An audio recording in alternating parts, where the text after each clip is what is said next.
Press the bell icon on YouTube and don't miss another update.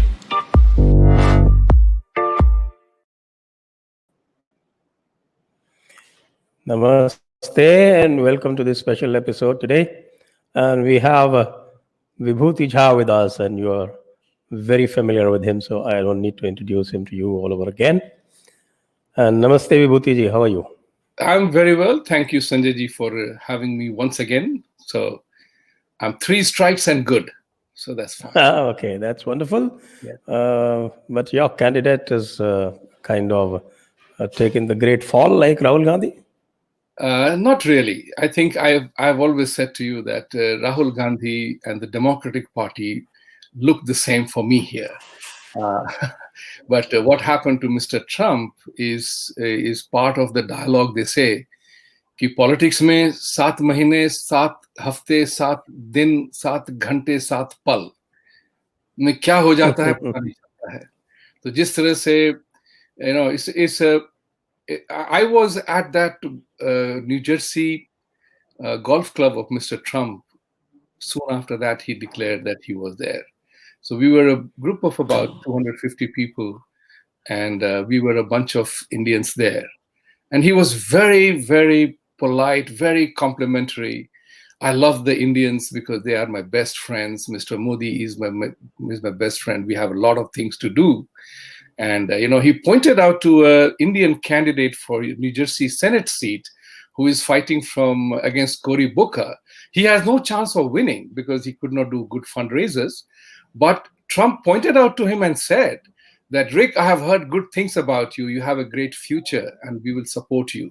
So there was an amazing kind of a bonhomie with India. And so we were very disappointed to hear soon after that evening that he was contracted.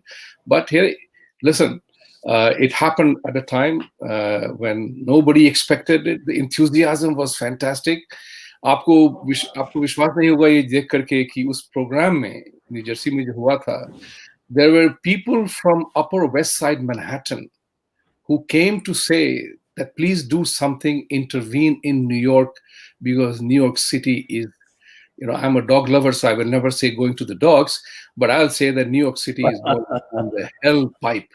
I'm reminded of, believe it or not, there is a UP gentleman है वो Manhattan में law practice करते हैं.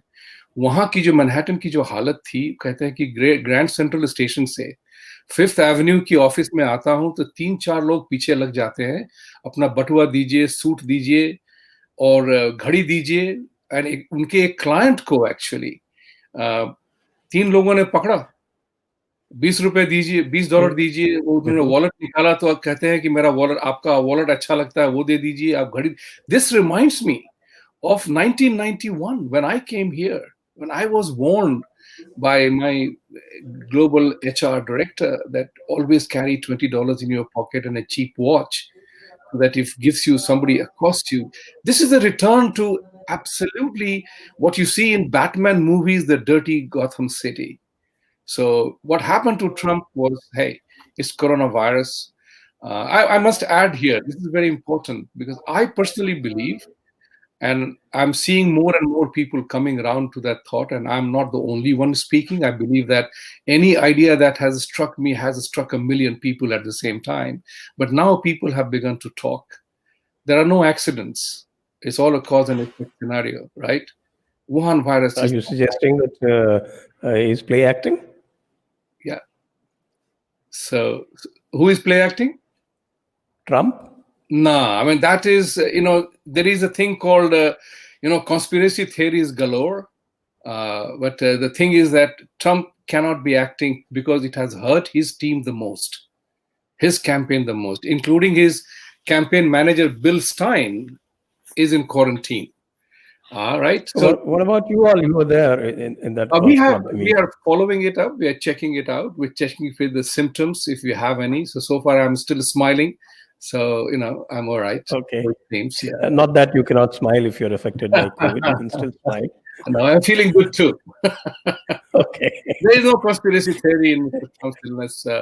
If he wanted to take rest, he could always take rest. He's unlike Biden, who does the politics of looking good. Trump indulges in politics of straight shooting. And that's the huge difference between the two candidates.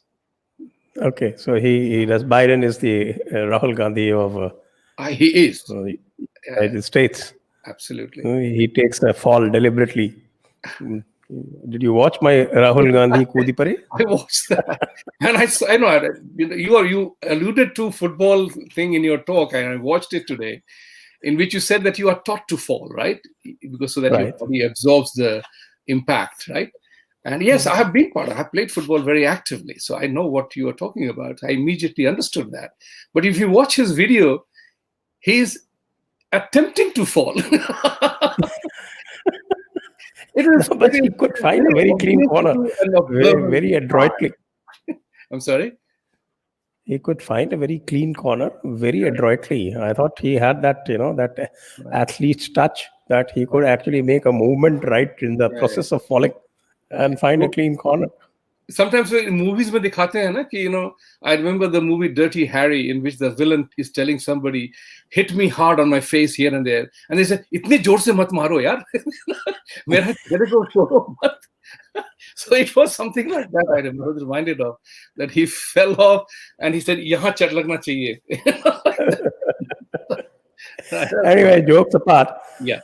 Biden is holding steady with that 7% lead. Not that 7% lead could save Hillary Clinton, but how the battleground states doing, because ultimately it's the electoral college votes that matter. Right. The battleground states are still open, sir. This election is going to the wire.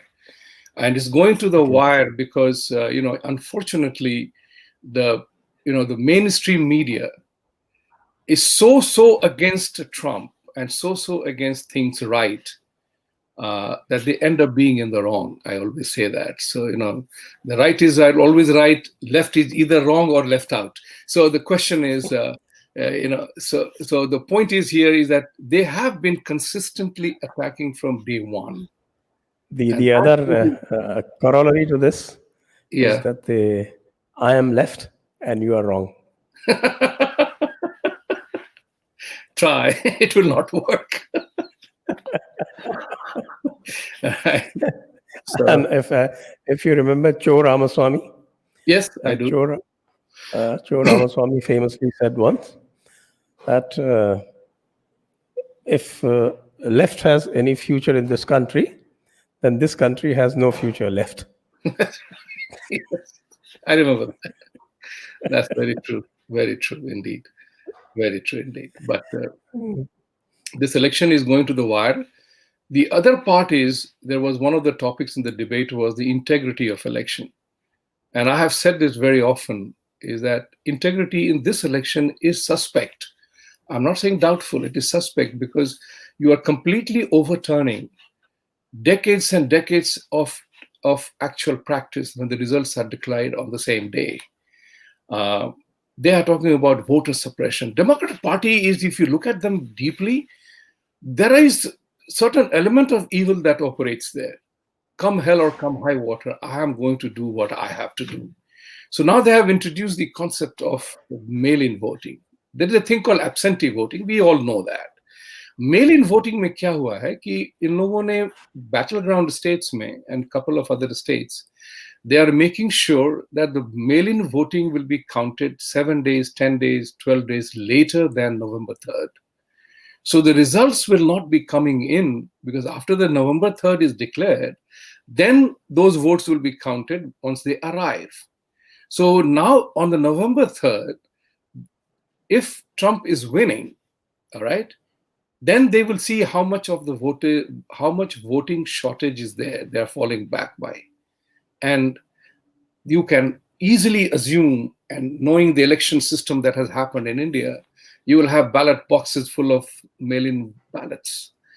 And the Indian system, as far as these mail-in votes or what are called the postal ballots are concerned, they have to arrive before the counting date. Right. They cannot arrive later than that. Exactly. That's the problem. And I said it to people there that, look, as a banker or as a layman, we all know that currency notes have such heavy security measures.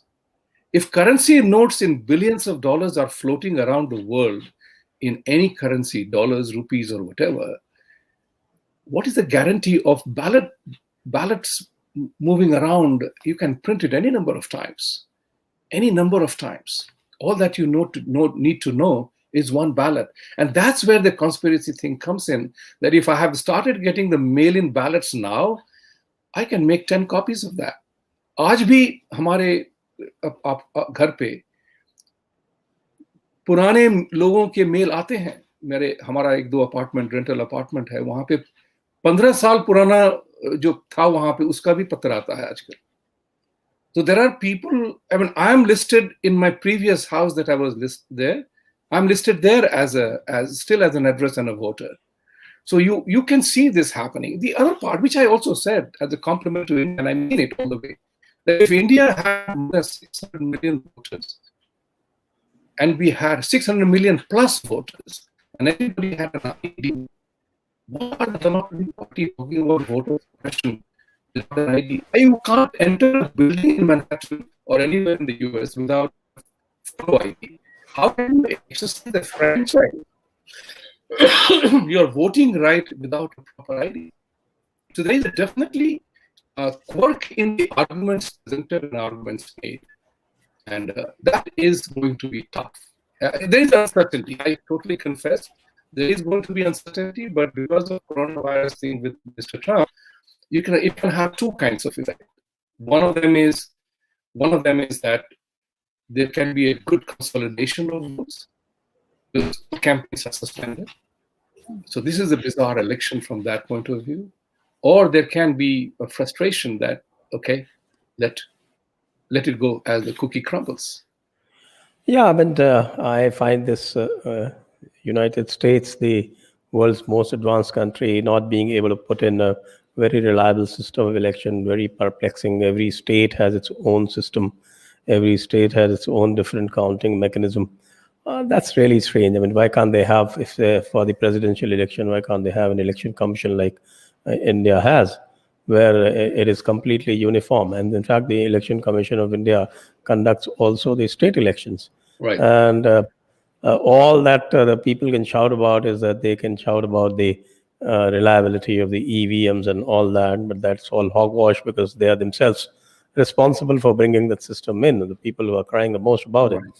And with all the safeguards introduced, all that VVPAT and all that voter verifiable paper audit trail, there is really a completely foolproof system in place. And nobody really ever objects to it except the perpetual losers. I mean, they have to do the falling act every now and then, like Rahul Gandhi did yesterday. So this is one great mystery of the US elections. I mean, I thought what we had seen the time of George Bush, the first election, that was probably the last time we would say it, but this time it seems much worse. That was the hanging Chad in Florida, the counting of the votes. The counter was looking at the Chad, whether it was punched properly or not. You said it very correctly that it's truly a shame that a country like United States can't put together a global or a national way of conducting the election, particularly when, unlike India, we have election virtually every second, third month, in some part of the country or the other. Here, there is a very defined way. Every 2 years you have election of Congress and Senate, and then every 4 years a presidential election combined with that. So they can easily have it. But what I find here is that where the US suffers from is what I call Swami Vivekananda's philosophy of definition of poison, anything in excess. यहाँ पे freedom को जो है ना थोड़ा ज्यादा stretch हो गया है, और मैंने इनको बताया था कि आप जो है इंडियन इलेक्शन कमीशन को बुलाइए, उनको कंसल्टेंसी फी दीजिए जैसे कि आपके कंसल्टेंट्स चार्ज करते हैं, and they will formalize you the entire election process, which will be rather easy because we have dealt with so much complication in Indian elections. So all the complication you talk about is immediately an easy finish to make for us. They will tell you how to conduct a good election with proper ID. Yeah. So But be that as it may, यहाँ पे क्या हो गया कि this is the reason you hit upon a very appropriate context that every state has its own state laws. And that is the way the democratic structure is constructed in the US, is to prevent abuse. तो कहते हैं ना कि you end up one problem and that is the ending of a problem is the beginning of a new one. So from that point of view, what has happened is that coronavirus also suffered on that happened. I asked this question to a doctor who came on my program 2 weeks ago, and I said, "Tell me, Dr. Sharma." He's in charge of an ICU. He's the chairman of a hospital in Long Island. I said, "Explain to me as to why the incidence of Wuhan virus is so rampant in the United States, whereas we should have been the example to show to the world." And he alluded to that very thing, that sometimes what is your strength becomes your weakness. So what is the strength of a federal structure has become a weakness in this situation, because every state, Trump has no right to intervene how each state governor handles the crisis of pandemic, of the Wuhan virus pandemic. He can only give the instructions, he can only provide the support, but you can't even have a nationwide mandate to wear a mask. Biden talked about it and then pulled back. And then he said the statement was that I can probably have it only on federal properties and federal government institutions. I don't have the authority on the state institutions. So that is where the structure is created, that no one state dominates the federation. So every state has its own insurance. Would you believe me that if you have a stockbroker's license or a doctor's license or a lawyer's license, you have to take license in every state to practice in each state? The ease of doing business. That is the ease of doing business. So I know this because I was in the finance business. So you take Series 7. After Series 7, which qualifies you for stock trading and everything else, you have to take 63 to comply certain requirements. Then you have to take 65 because you have to be global. And then you have to apply for every state to get the license. It's a money-making business, as well as making sure that you stay compliant with every state law. New York is the toughest to get license for anything.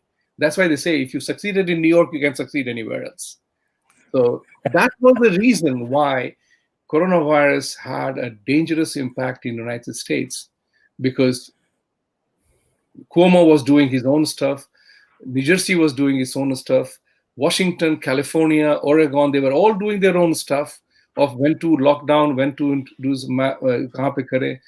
And these 5 states are democratic run states, and they had the highest incidence. They made up of 40% of the coronavirus deaths and cases. And these are the 5 people who are on TV making statements that Trump was in complete control of the virus. He gave us every single support we asked for. His team was absolutely on the money. And now they are saying it is Trump virus. So you can see the politics of it all. I think, as you rightly said, the excess of everything is bad. Ati sarvatra varjiyet. Yes. That's an ancient Sanskrit subhashitam. Right. And that's what we see in the United States. In fact, New York City was probably the worst. Yes. Probably the worst in the world. Right. Worst in the world. And Cuomo still defends that. But there are people who are saying that my grandparents, my in-laws died because they were forced to go back to the nursing homes. And, that was truly tragic. But Mr. Trump, coming back to Mr. Trump, he will survive. The only reason it is a dual-edged thing. They have said to exercise abundant caution, right? Protection. The issue here is that he's 72 years of age.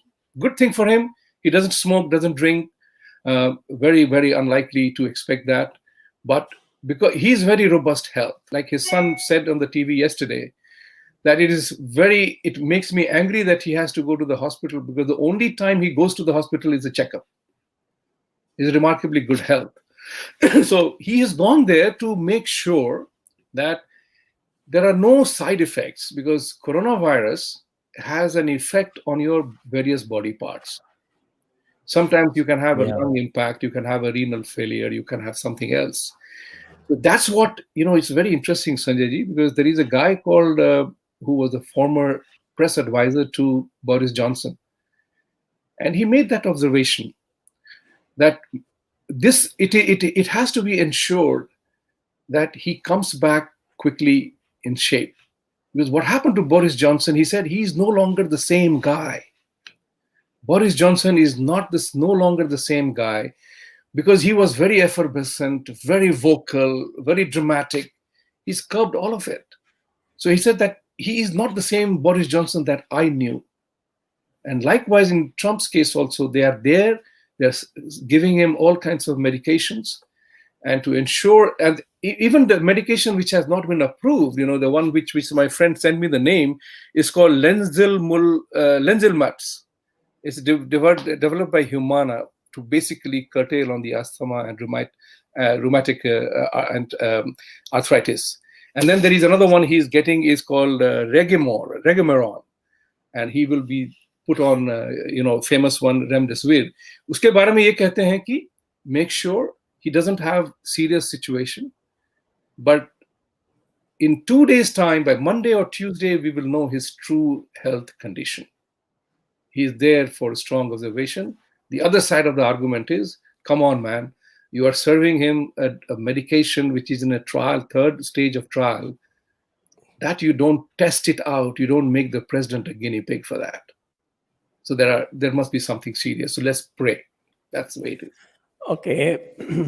Then there is another thing that came out in the media, and they detail out the various situations in which the incumbent president went down because of either disease or something else, and each time that happened, I'm told the ratings went up. Right. In the US, this is a terrific. You have to understand. You have to really live to enjoy that part of the feeling. This country loves the underdog. Absolutely loves the underdog. It's a peculiar situation. Hamare country mein, if you have a business failure, you are condemned to hell, right? Unki kurki ho gayi. We look down upon failures. In this country, they want the failures to succeed. And if you get into trouble, the entire community comes up to support you. And they love the concept of the comeback kid. Now, it's every Tom, Dick, and Harry, to use that phrase, knows that Trump did not cause this virus on himself. It is an imported thing, started from Wuhan labs. So you can't blame Trump. No Democrat can blame Trump for bringing this or economic collapse that happened, because everything was doing great until this time, right? So the question here is that there is either a sympathy factor or there is a condemnation factor. ये हाथ धो के चले गए, 4 गोल से पीछे हैं, अब 70 रन 10 एक ओवर में नहीं बनेगा, है ना? तो फिर you are resigned to the fate that okay, fine, it's over. But this country loves the comeback kid. I definitely pray he does, because Trump's election this time has massive implications all around the world, including my former country, the country I love, and your country, then all the viewers here for India. That let's not be on an indecisive frame of reference in that context. It has a very deep impact, because Biden's agenda, India agenda, is not written by Biden. It is written by Bernie supporters, and we know who they are. So India will have potentially a tough time, although the unpredictability of Modi ji can't be said anything. He might swing a mantra and we do some other magic. So, which is fine. Yeah. And also the famous US establishment. Yes, famous US establishment. After all, they have to sell their military hardware. Not just that. I remember that Trump was pretty gung-ho on making up with Russia.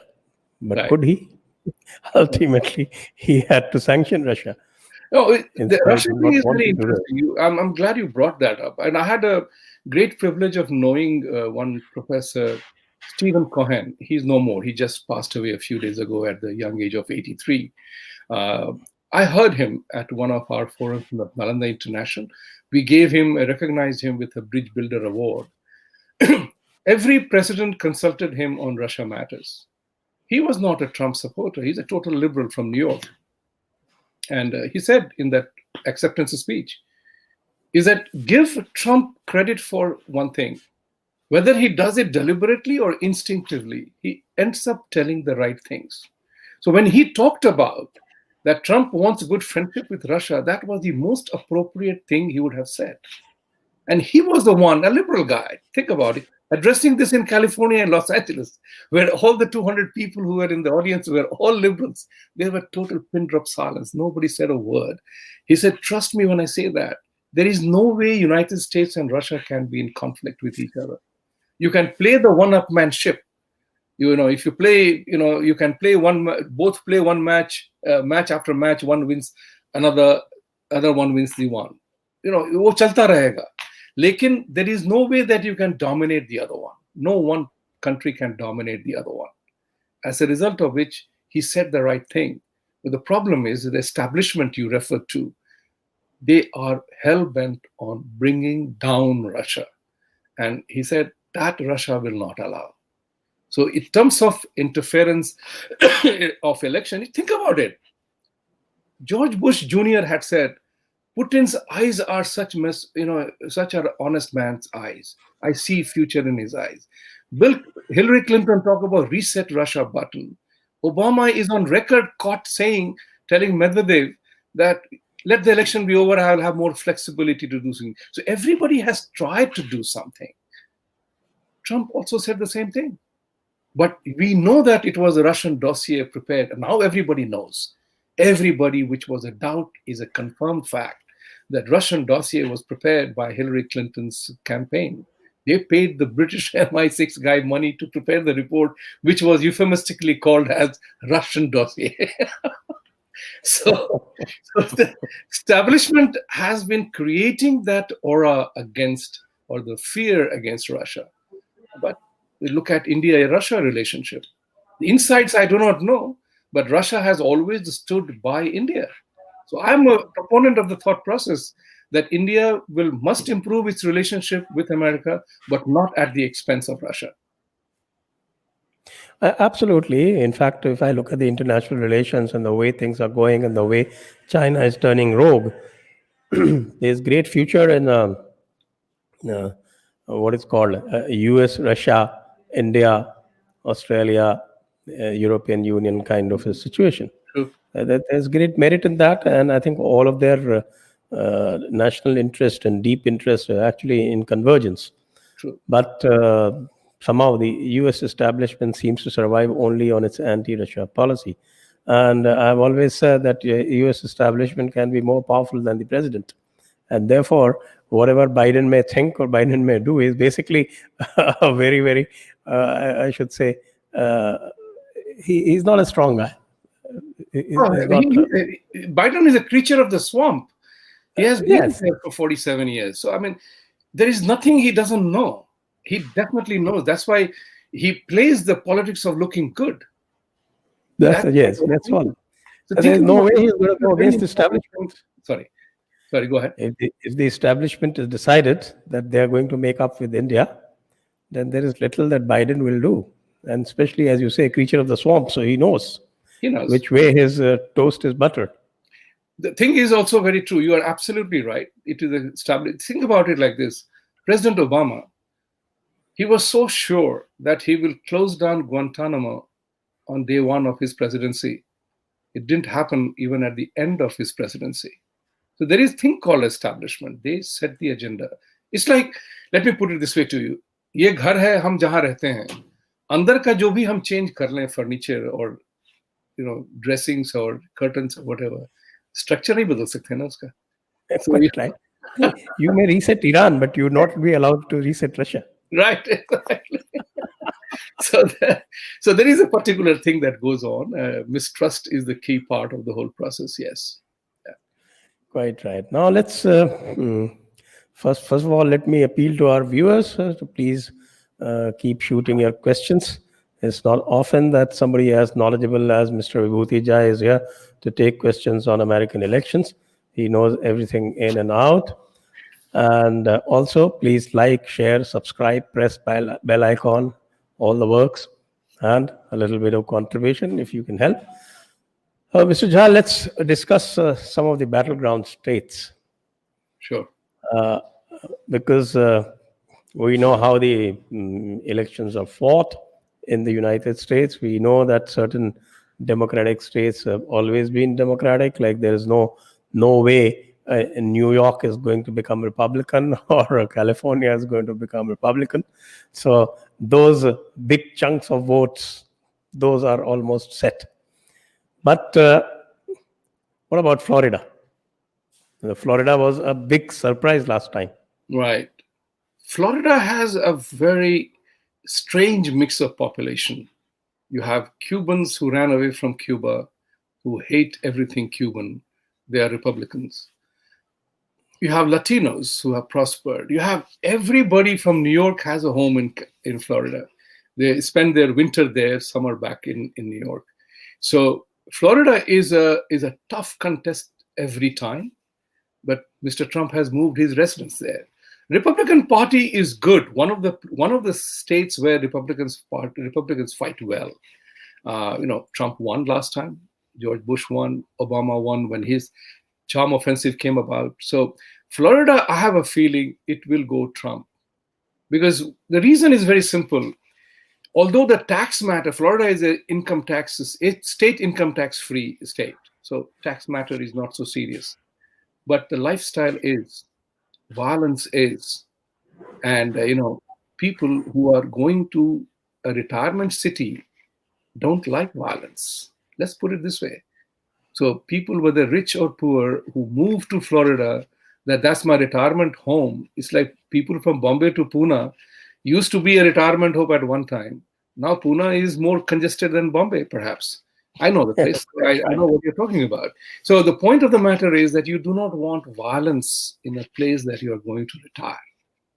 And there is a uptick here in America. Just like I was very, very satisfied to hear French President Macron talk about a new cultural laws to come about to contest the onslaught of Islamic belief systems. Florida also has had that similar situation. So there is a growing incidence in most battleground states that we can't afford violence. We can't afford CHOP kind of a scenario in Seattle downtown captured by the Black Lives Matter or Antifa people. So that from that point of view, I have a feeling in battleground states particularly, you will find Trump win, because all said and done, he brought jobs back. He brought manufacturing back. So what is important about the battleground states, these were the hub of manufacturing for the United States at one time. And those manufacturing jobs he has brought back. So the whole concept of a factory town, a city developing around manufacturing, loyalty, that you knew that you have a job, disappeared during the Clinton-Obama rule, where manufacturing went to China or Mexico or Canada. Those jobs came back. So I have a feeling, and I'm not saying this because I'm supporting Trump, because I'm the one who in 1991, when NAFTA came, I was the one who opined in our company that this is the biggest mistake America is committing. Because when you let the white collar jobs go, you and I are affected. But we can work from a village in Kadapa or a town or a suburb in California. But the blue collar worker is not that savvy in terms of education and learning to move manufacturing from his home. He can't work from home. He had to have a job. So you are killing the soul of America by killing the jobs, by moving jobs for a few dollars more, to use the Western movie, recall the movie A Few Dollars More. The private sector got a very bad name. Yeah, they made money, but they are looking bad today. And that's where the socialist revolution that is happening here is because of that, is that people are making money by siphoning of jobs there, and we are not having any job. So at the back of it all, this is also a moving factor. So I have a feeling that in battleground states, Trump will secure the electoral votes. Okay, let's be specific now. Sure. Trump won in the Rust Belt last time, this Pennsylvania, Illinois, Indiana, Ohio, all these, these states around the Great Lakes. So they were mostly secured by Trump. Right. How does it look this time? I would put it this way to you that Ohio is still good. Michigan, tough fight. Pennsylvania might swing to Trump's favor because there are many silent voters who are going for that. Michigan, Illinois, Chicago, there is a tremendous frustration there because Chicago violence is big highlight now. So it is a joke against, is a point against the Black Lives Movement matter that you talk about one policeman, a rogue policeman killing a black guy as a challenge to black lives. But how about the blacks killing black in numbers that are absolutely astounding in Chicago? So there is a general aversion to violence that you can't justify violence for any reason. I think this particular thing will play a big role in many cities because nobody wants violence to disrupt and destroy the basic infrastructure. I think I mentioned here in the last program, the American dream is not a Ferrari and a beachfront house. It's about living a decent, dignified, middle-class life. Whether you buy a Nike and a Levi on Fifth Avenue or Rodeo Drive, I can buy from Walmart and Costco and I can also wear the same. That's the American dream that is shattered right now. And nobody knows what exactly is happening. So this is the first time, Sanjay ji, you will be surprised to know, every time, every generation knew that my children will be better off than us. This is the first time children are not sure that they are going to be better off than their parents because they're coming out with a massive deficit, 2 goals down, to use the football language, 2 goals down with the student debt on their back. And you know that how difficult it is to repay. You don't have surplus to repay the debt. You are perpetually, you moved from Sudkhor to institutional money lender. So that's exactly what has happened. So I think that these factors of employment, which during Trump's major time was absolutely top class, it is going to favor him. So expect a surprise of the kind that nobody thought Modi ji will win 300 plus seats. Okay, that's wonderful. I'll just ask you one more specific. Yeah. Okay, let's discuss the southern states. Texas has usually voted Republicans, with a few exceptions. You expect Texas to go the same way? And what about the 2 Carolinas? Texas will not go blue this time. But what the Democrats are playing the game is that they are settling lots of hardcore Democrats in that state to upset the rhythm. Oh, so this is the Rohingya kind of strategy. You are right. Thank you for reminding me. That's the Rohingya situation. That was a conversation a few days ago that the day Texas turns blue, Republicans can kiss the national election goodbye. They will never win. Because Texas is a hardcore red state. So what they are doing is, all the Latinos, illegal residents who are being converted, they are being told to move to Texas, New Mexico. Just like during Obama term, 50,000 Somalians were put in Minneapolis, Minneapolis is a white place. It's a cold place. Same thing is happening in Maine. Northeast is a very cold place, but significant number of Muslims are being relocated to these states to create. That's how Ilhan came in. That's how Ilhan Omar came in, and that's how Keith Ellison, who is the Attorney General of Minneapolis, he's a Muslim, of a very strong variety. He's controlling the legal system there. That's how Ilhan Omar wins. That's how Minneapolis has become. And now there's a revolt in Minneapolis, a hardcore guy. The tragedy of the conversation is that what they do is democratic freedom. If the white man asserts that, it becomes white supremacy. So you know how the leftist media or the mass media plays. Oh, yeah. It's the same way in India. Yeah, but exactly. Of course, the Indians have completely rejected them. They are totally out of the picture. So but, Texas will remain red.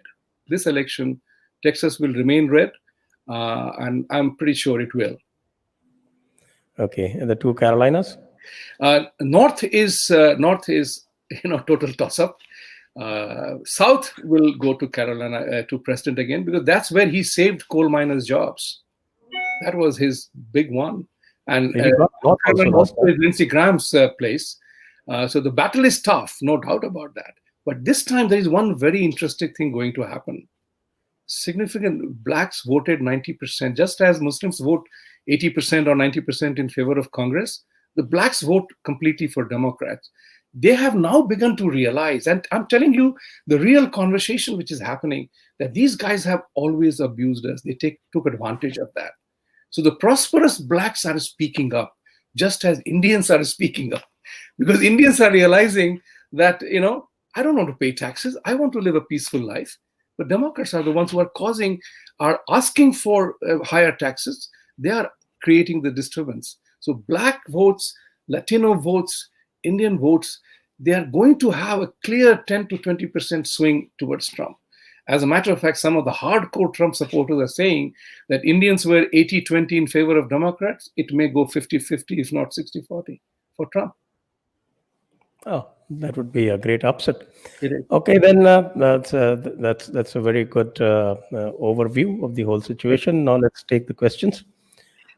Okay, the questions will come up on the screen as usual. You're familiar with the system here. Yeah. And let's have the questions on the screen now. Okay, DPS Jadon. He says Sanjay sir picked up the right jar. Okay, that's wonderful. I'm always in the right. Thank you. Okay, and that's just the right note to begin the question answer session. Next one, please. Ashwini is asking, do you think that this US election is getting polarized and he will not be easy for anti-Trumpers if somehow Trump gets re-elected? The election, this particular, from 2016 onwards, the elections have been remarkably polarized. You are absolutely right in your observation, Ashwini. And, anti-Trumpers will have a tough time. And I think I have said this before. With the victory of Trump in 2016, the liberal agenda got a real setback. Just imagine, if Hillary had won, the Supreme Court would already have turned total left. They would have appointed 2 new Supreme Court judges. That balance was maintained by Trump winning. So number of agenda that the liberals had of what Obama called changing America fundamentally, which incidentally AOC still talks about, which Ilhan Omar talks about, changing America fundamentally, it has stalled. And that's what is driving the left nuts. Literally, उनको बहुत ही तकलीफ हो रही है इस बात की कि अगर ट्रंप आ गए तो हमारी एजेंडा बिल्कुल चौपट हो जाएगी. And they also realize that in England, UK, India, and US, if the heads of states are all tilting right of center, then the leftists that's why they are going berserk. And that's why they are becoming so violent. So you are totally right about that. It will not be easy for them. Believe me. All right, next one.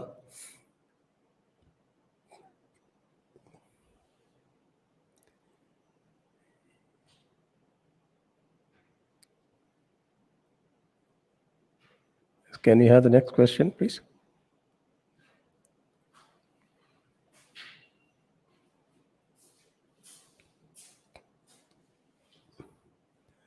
Okay, Reena. Corona finally meets Trump face to face. Now Corona will get beaten black and blue. Yeah, it is, I personally feel that, coronavirus is not an accident. Many people have come around to the view that China struck back. And, somebody said that now Boris Johnson, now Trump, and there was one more G7 head of state that they were affected. So they talked about the fact that 3 out of 7 strikes, China dealt a bad blow. And I totally agree with you, Reena, that, President Trump started Operation Warp Speed. And that Operation Warp Speed was done to make sure that you are able to bring vaccines and drugs to support and eliminate the challenge of this part of it. So he has expedited the process. And I think Corona will go. We will win, but it is going to stay just like common flu or typhoid or cancer. There are treatments now available, but nothing will go vanish. But yes, we will have control over that.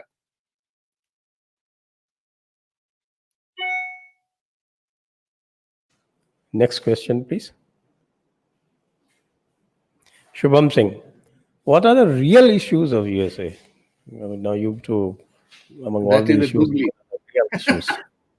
That's a googly. That's a good sure. But you're up to it, I'm sure. No, I will play the ball. I will tell you what this is 10 years ago, Sanjay ji. There's a very nice, good study group in Manhattan of which I was a member, and they talked about the U.S. is going down the tube because of Republican policies and all. I said, presidents come and go, right? But it is the society that survives. The tragedy in America is that Democrats have perpetuated a entitlement-driven society. That's what is causing the problem. Political correctness and entitlement-driven society. So today, because of the Black Lives Matter, if your cop stops you, we have to comply, give the license and whatever. There are people who are saying, you can't ask me that question. There is always somebody willing to sue. So whether it's a physician, whether it's a politician, everybody can sue anybody any point in time. And there are major flaws in that. The real issue in America, in my opinion, is the fact that the democratic process and freedoms are being abused one way or the other. And sadly enough, I have watched this scenario for 30 years. Democrats are systematically doing that because they have two basic मुद्दा है उनका जिसके ऊपर की उनका सारा सिद्धांत बना हुआ है. Unfettered immigration, that's my favorite phrase, and promise things free to people. They create a sense of dependency, and what one of the writers talked about, a plantation mentality. तुम मेरे यहाँ काम करो. वो जमींदारों के यहाँ होता था ना इंडिया में. गांव में जमींदार के यहाँ काम कर रहे हैं तो आपको बच्चे को 4 रुपया दे दिया स्कूल जाने के लिए, कभी 100 रुपया दे दिया, वो आप डिपेंडेंट हो गए. You became indentured, serving in indentured servitude. वो जो है डेमोक्रेटिक पार्टी का वही सिद्धांत है. Whether they have no economic policy. Look at deeply. Democratic Party has no economic agenda. Their agenda is tax high to give things for free. And this country is not designed for that because 90% of the economy is in private sector. So, and that is the proof of success here. Nobody wants to go to a socialist country. Nobody wants to migrate to a socialist country. No Muslim wants to migrate to a fellow Muslim country. Everybody wants to be coming to America, even if we hate it. So the real issue here is that, Democratic Party has taken the things to extreme. Yeah, they've taken things too far left, and it is almost like what the Indian National Congress has done. From being a centrist party, became a left of center party, and then finally it went to left, and now it's gone to far left. And even in the far left, it is trying to box itself into a corner. Yeah, so, they will become left out then, they become left out. They're trying to find a way how to move out of the left and out of the spectrum completely. Anyway, that's a good explanation about what the Democrats are doing. Shubham Mishra is asking question. Do you think USA could adopt EVM-like system in the future? Honestly, mail-in voting is a joke, don't you think? I think that's what you said. I said it earlier. Mail-in voting is a joke. It's a tragedy. I mean, if it was a joke, I would laugh at it. It's a true tragedy because you and I are made to suffer on that account, and the element of fraud comes in. Look, 100 रुपए की घूस लेने में आम जनता jail जाती है, और आप वोटिंग का पूरा सत्यानाश कर रहे हैं. इसकी तो पनिशमेंट होनी चाहिए. I think Democratic Party must pay for it because mail-in voting it's not the inconvenience part. I mean, you have so many voting places that you can go and vote there. There's a national holiday for that. So my thought was that, cancel the national holiday. Say everybody will say, no, we want our holiday. We want to go and vote. So yeah, I totally agree with you, Shubham, that There is an electronic voting system here too, but it's not the same way that EVM came in India. But we vote and then we put it in a machine, so your vote is immediately counted. When we go to the polling booth, there is a ballot paper. We exercise all the names, because the one ballot paper is huge. It is virtually 12 inches to 6 inches kind of a thing, 18 inches or so, because every state, local election, judges election, president, it starts with the president's names and then goes down Senate to in your constituency, to local elections, New York State Assembly, your judge, everything. So you vote, you mark, and then you put it in the voting machine. It records your vote, and that's how it happens. But mail-in voting is a fraud. I think it is not a joke. It's a fraud. So do you look at a situation where the November 3 election takes place and the counting is done, and after that the Supreme Court steps in and stops the counting of the mail-in voting? It can happen. It can happen because you have known in the U.S. election or U.S. in any democratic system, lower court orders are, nullified by the higher court, superior court. So that's how the new judge appointment will clearly make it 6-3 Republican, 6 Republican, 3 Democrat judges. And, you can expect the one thing good about the justice system is that, Indira Gandhi used to talk about committed judiciary. Here also, judiciary system is highly politicized in terms of your nomination and appointment. But what is interesting here is that Republican judges are not activist judges. Democrat judges are activist judges. And that's what the Republican agenda is, that you are a judge, your job is to interpret the Constitution and the law. You are not supposed to be activist judges, not in terms of should, but what is. And that's the important part. Yeah. Okay. Next question, please. Anirban, may India pray and pray for Mr. Trump's victory in beating Corona and election challenge? Shall we believe a Republican victory? So this is more. One of the things which happens in the US is that it doesn't have the advantage of a multi-party system like India. So you have two-party system here, and naturally the votings are always close. So there is a thing called, you have your own committed cadre on both sides of the aisle, and then you have the undecided and independents in the middle. The debates in America, the 3 debates of presidential debates and 1 vice president debate, is basically to showcase your availability and your acceptability, likability to that group of people. So those are the ones who are the swing voters. Those are the people who decided the last stage. The first debate to that end didn't help either. But there is a very interesting observation related to this part about the first debate. It looked like as if Trump was rude, crude, and very aggressive. So when was being aggressive a bad thing, really, if you want to win a war? You don't become polite to win a war. So if election is a war, being aggressive can't be a bad thing. And this was something which Mr. Trump said in the Bedminster, New Jersey, the day I was there, that many people told me, let Biden speak and he will commit suicide. He will make a fool of himself. But then he realized that this guy was lying through his teeth on everything. And then he remembered also that in the previous election, when Biden was the vice president to Obama, in Romney's time, Paul Ryan was ruined because Biden kept chipping in with his one word, one line, one thing. So, for example, he was creating an upset factor, causing an irritation. And Trump said, I decided to take it heads on. Classic Trump, straight shooting. I don't need to be polite.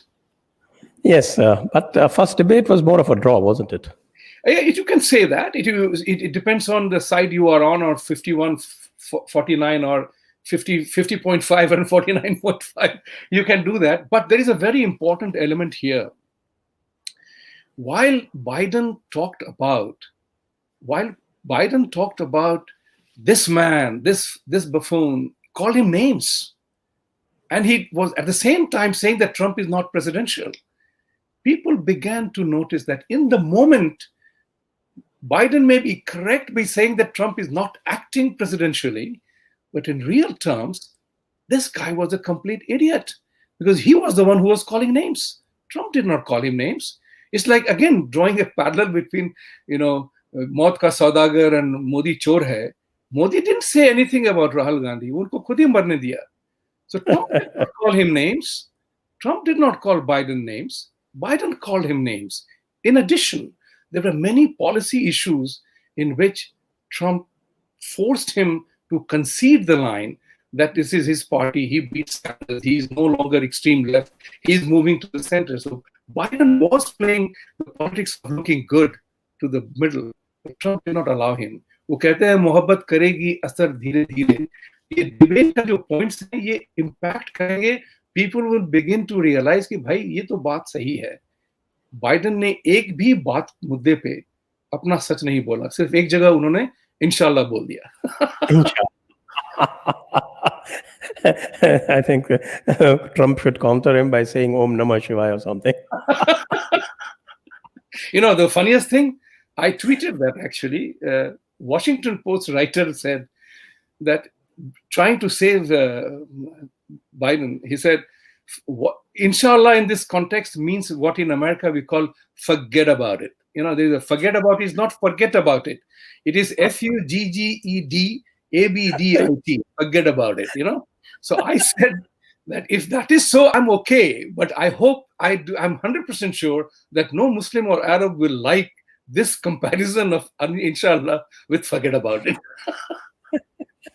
Okay, next question. Why can't we have Leo Lannister? This is a pseudonym, of course. Why can't we have PM debates like presidential debate in US? At least we'll know who is our leader and his vision. Some parties do not even declare candidates. That is an issue about India, and they can have debates. But India has too many parties, and if the system is different, Leo, the system is about, party elects a leader after the elections are over. BJP is the biggest smart thing they did in 2014 was they broke the precedents. And believe me when I say this, in the Indian context also, I think there is going to be a two-party system eventually, because I don't think any Indian is happy seeing 99 elections happening every single year. I hope you appreciate that I'm using the word 99 as the second party right now. Sorry? Bihar, hamare state mein ho raha. There's no second party. There is no second party. What hoga consolidation hoga. किसके आराध में होगा पता नहीं, लेकिन होना चाहिए consolidation. That's the only reason I hope Congress party survives, because that will ensure BJP in rule rest of their life. Okay, next question. Shubham Mishra again. How would you contrast the right wing of USA with that of India? Doesn't the Indian RW look much liberal on subjects like abortion, LGBTQ rights? No, there is the right wing of US is very religious, very firm on their belief. The whole thing drives from religion. Indian right wing is naam ke vaste, in my opinion, because my humble opinion, I would put it this way, because by nature we Hindus are very liberal. We are Sanatanis. We accept anybody and everybody. So that's why I oppose the imposition of secularism in the Indian way of life. कहने की जरूरत नहीं है. You don't have to tell me that I'm bald. I am bald. That's truth. So Indian society is secular by very nature. So right wing हमारा जो है is kind of nominal. And think about Indian right wing. When this MNS का leader जो था Raj Thackeray, when he began to abuse Biharis and UP fellows in Bombay, he contested 9 seats and lost all of them. So हमारा जो extreme है is very narrow, very thin. Against the extremes of other faiths, which is pretty thick, they do drive the middle. हमारा जो extreme है, it doesn't drive the middle. हम बीच में रहते हैं, हम बहुत खुश हैं बीच में रह के, because we love our peaceful life. So yeah, there is no comparison between the right of India and right of America. In India, it's more like dharmic versus Abrahamic, actually. Next question is Bhartiya Yogesh Soman. Aren't the fault lines of nationalists being hacked? I can't quite understand the question. Can you explain it to me? Hacked by whom? I think he's talking in the Indian context. Okay. No, So, I'll tell you something very simple that I or believe. he's saying that the fault lines are being exploited Ah, by the leftists. oh yes, obviously, there terms come in the historical frame of reference, which becomes bad. So nationalism is bad. No, what is wrong in loving your family?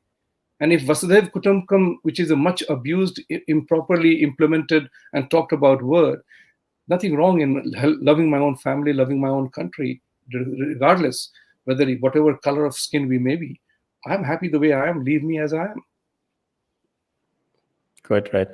Okay, so I think we are coming to the close of the episode. This is the last question. Aditya Sharma, what is okay? After this, one more. Aditya Sharma, what is the truth behind the Canon movement, and what will be the impact of the Epstein scandal and the link with pedophile blackmailing system to control influential people? I think three questions in one. Aditya, this question is very dear to my heart. I'll tell you why. Because I'm a global ambassador of an NGO called Child Liberation Foundation. It is run by a very dear friend of mine, Paul Hutchinson, and he's a billionaire real estate hedge fund manager. And we work to rescue children from the clutches of these people. So if you Google Child Liberation Foundation, you will see the full detail. This is real. This is real scenario. I do not say that it is a right-wing conspiracy, but there are people, very rich and very powerful people, are involved in child abuse, in child prostitution. It would surprise you to know that Paul, our leader of the group, and some of his people were thwarted and stopped construction of a sex resort in Colombia, South America, in a place where one of the big tourist resorts. They were building a sex resort for entertaining the rich and the mighty for children, underage children. So I think that Epstein scandal has exposed that part. And we also thought about working on the supply side and demand side both at the same time. The demand side is so very powerful. The most of the users of the child abuse, I don't know even I should say that, which countries, but we know where they come from. And I recall, it takes me back to my Reserve Bank of India exchange control training in Madras Staff Training College, when the assistant director of enforcement directorate told us in 1980 that in Chennai city alone, we know the names of everybody who has overseas accounts and what they have. But if we tell you the names of them, you will say, I'm crazy and I'm mad. They can't be that. So Bill Clinton is not a very liked guy for his peccadillos and his activities. He may have been the most smart president, but a very lowly rated character, because they even owned Haiti. You could not do an NGO work in Haiti unless you got approval from Clinton Foundation. So there was a certain viciousness. And I'm privy to a conversation when I was in Arkansas in the city of Hope, which is Bill Clinton's hometown. I didn't find anybody who likes him. And it was shocking to hear the stories they narrated. And this will permanently damage Bill Clinton in the Epstein scandal and many more. But it's not a right-wing conspiracy to bring down somebody, but this tragedy exists, that it is happening. Okay. This question, Shubham. Does Tulsi Gabbard have a future with Democrats? I hope she has. I know her personally. I have met. I've campaigned for her, gave her funding as well, but knowing full well that she was not going to win. But it was important to showcase a point of view. She has become very liked by the independent, undecided group. But the hardline party people on both sides don't like her because she's moderate. It's a very interesting political jugglery. So Democrats didn't like because she was not leftist enough, and the Republicans didn't like because she was not right enough. So she came on Fox News on Tucker's program, and ever since then, the Democrat Party began to shun her. They changed the debate rules to not include her because she was the one who outshone everyone in the debates. And she appeared to be reasonable, smart, a combat veteran, and everything positive for her. So I think the needle will swing towards her because people are sick and tired of the shenanigans that people are playing. And this era of technology, tectonic shift in technology, when we communicate instantly, and there is no news is hidden from anybody. I need not tell you what is happening here because you have probably already read it or already seen it. But the views are important. From that point of view, I think Tulsi will rise. Watch out for her in 2024. She's laying a good foundation. Okay, so I think that was the last of the questions. And that brings us to the end of this episode. It's been wonderful having you, and we'll keep having these updates. November 3 is not very far. And November 3 also, Bihar elections are going to run concurrently. And I am going to do regular shows on Bihar elections as well.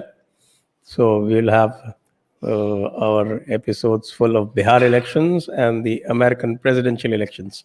Definitely. 2 contrasting elections will run side by side. Bihar के election में मेरा एक ही request है कि वहां पे एक philosophy introduce करनी पड़ेगी साहब. Bihar is lagging behind and I am a Bihari, so I say that because हमारे यहाँ आरक्षण बहुत ही बर्बाद कर रहा है उस स्टेट को. Somewhere along the line, not only in Bihar but all over India, we have to bring back a culture of performance, remembering fully well that in Olympics or World Cup cricket or World Cup football, nobody gives you a medal based on your reservation. Performance alone matters. Yeah, I think while you're talking about Bihar, we lost your voice. I think, I don't know whether it was poetic or whatever it was. But my voice doesn't matter. Yeah, it's still so we'll bring this to an end now. Thank you very much, and let's join some other time. I think after about a week, 10 days again to take stock of the American elections. Thank you very much. Thank you. Wonderful having you. Jai Hind, Vande Mataram. Jai Hind, Vande Mataram. Take care. Thank you. Bye. Press the bell icon on YouTube